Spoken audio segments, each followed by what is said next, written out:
Happy Monday, everyone. We have now started week 3 of being at home, and we are so close to being done in the Watsons Go to Birmingham. And if you remember where we left off, there was a bombing at the church that Joey goes to. And so her family had ran over there, and Kenny has made his way, and he's walking through this bombed church, and he's seeing all these really sad and horrible things that he shouldn't be seeing as a young boy. And he's seeing that there was a little black shiny shoe that he can't see who it belongs to, but he knows that the wool poo was kind of grasping on to this shoe that's attached to this body.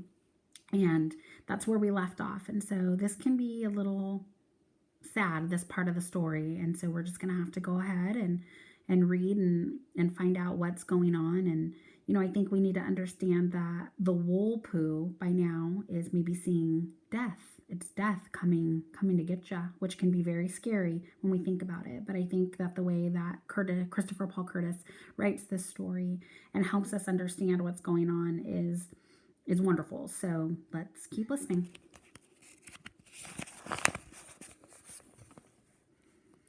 Oh man, I gave the shoe one more hard tug, and it popped loose from a frilly white sock. I got real scared. I walked as slowly and as quietly as I could out of the church. Maybe if I moved quietly, he wouldn't come for me. Maybe if I walked and didn't look back, he'd leave me alone. I walked past where the adults were still screaming and pointing. I walked past where that guy had set the little girl in blue, right next to where someone else had set a little girl in red. I knew if Joey sat down next to those two, their dresses would make the red, white, and blue of the American flag. Grown-ups were kneeling down by them, and the adults' hands fluttered down toward the little girls. Then before they touched anything, fluttered back up over and over. Their hands looked like a little flock of brown sparrows that were too nervous to land. I walked past people lying around in little balls on the grass, crying and twitching. I walked past people squeezing each other and shaking. I walked past people hugging trees and telephone poles, looking like they were afraid they might fly off the earth if they let go. I walked past 1,000,000 people with their mouths wide opened and no sounds coming out. I didn't look behind me and walked back as quick as I could to Grandma Sand's house. I felt like I floated up the stairs. Then I made sure the screen door didn't slam and took off my shoes and went in and sat on my bed. I hadn't remembered to make it that morning, so I got up and tucked the sheets in and fluffed up the pillow like Mama does. I sat back on the bed and looked down at my hands. They were acting like nervous little sparrows, too, so I squeezed them between my knees. I reached in my pocket and took out the shiny, shiny shoe. When me and the wool poo were trying to grab it away from each other, the back part had gotten ripped. Man! The shoe was ripped like it was made out of paper. The picture of the little white boy with the girl's hairdo and the dog was torn right in half. All that was left was the dog, smiling at me like he'd just eaten a cat. I tried to remember if I'd been mean to Joey this morning. I guessed I hadn't. I never did tell her how she helped Byron save my life in the water. I guessed I should have. Where'd you go? How'd you get back here so fast? How come you changed your clothes? My ears had decided to work again. I looked up toward the door, but stopped looking when I saw the white frilly socks standing on the wooden floor in front of my door. I guess the wool poo was taking Joey around for her last visits. I was afraid to look up. I was afraid to look at her face. I knew I'd see the wool poo's rope tied around her waist. "Hi, Joey," was all I could think of saying. "Where are Mama and Daddy?"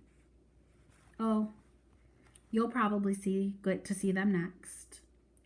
He takes you around to see your family before you go." She sat beside me on the bed. I still wouldn't look at her. I dropped the shoe and used my knees to stop the sparrows from fluttering around. Oh man, this was very scary. I'd seen the two little girls on the grass in the red and blue dresses, and I didn't want to see my little sister that way too. "What's wrong with you, Kenny? How come you're looking so funny?" "I guess I should have told you thanks for saving my life, huh? Is it too late to tell you that?" Joey didn't say anything for a second, then got up off the bed. "Why are you acting so crazy? Where are Mama and Daddy?" "What's that you dropped? What are you trying to hide?" She picked her shoe up from where I dropped it. "Ooh, Kenny, whose shoe is this? What did you do to it?" "It's yours, Joey. I got it from the wool poo." "You better quit trying to scare me, Kenny, or I'm going to tell Mama. This better not be my shoe, or you're in big trouble, Buster." Joey walked out of the room, but I still couldn't look at her. The wool poo was wish, stopping her away. "Joey!" After a second, she came back into my bedroom. "What?" She was sounding real mean. I didn't look up. I kept looking at my hands. "I love you." Whop! The shiny, ripped black shoe hit me right in my chest. Whose shoe is that? I finally looked up to see what Joey looked like. There were no ropes around her waist, and nobody with square toes was hanging around. But what really surprised me was that Joey had both of her shiny black shoes in her hands. She'd taken them off at the front door. "Kenneth Bernard Watson, you better tell me what's going on, or I'm really going to tell. I'm not playing with you." Joey was imitating Mama so much that she didn't say Bernard. She said Bernard. "Joey, didn't you go to Sunday school?" "You know I did. Don't you know what happened?" Joey sat back down next to me. "Kenny, I'm not playing with you. Why are you acting so weird?" Her voice was starting to get all choky. "Why aren't you still in that church?" "It was so hot in there that I went and stood on the porch and saw you." "Saw me? Where?"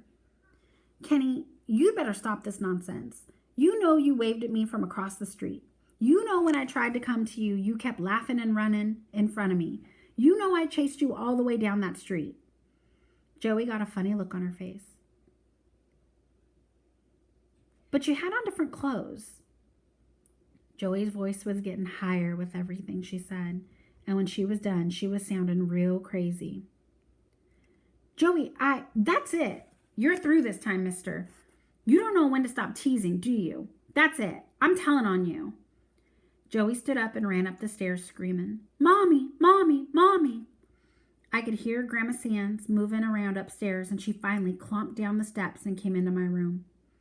Joey was hanging on her arm, still screaming.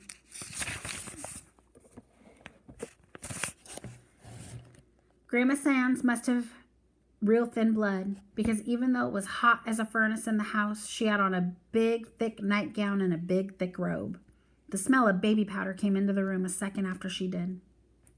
"What on earth are y'all doing raising this much cane this early in the morning? Joetta, honey, stop that noise. Kenny, what's wrong with this child?" Joetta finally said, "He's trying to scare me, Grandma Sands. He won't tell me where Mommy is." Joey kept boo-hooing like a real idiot. "Kenneth, where's Walona and Daniel?" Grandma Sands pulled Joey off her leg and held her shoulders, then gave her a little shake. "Joetta, you stop that noise." "Grandma Sands can't handle that much noise this early, sweetheart." A bell went off in my head. The wool poo had missed Joey. He wasn't having much luck at all with any of the weird Watsons. "I had to go to the church to get Mama and Dad and Byron," Grandma Sands said. What are all them sirens doing? Lord, has the whole world gone mad today? Where's your mama and daddy? The last thing I heard was Grandma Sands yelling, Boy, if you slam that door like that again. I looked down and saw my socks flying over the Alabama mud.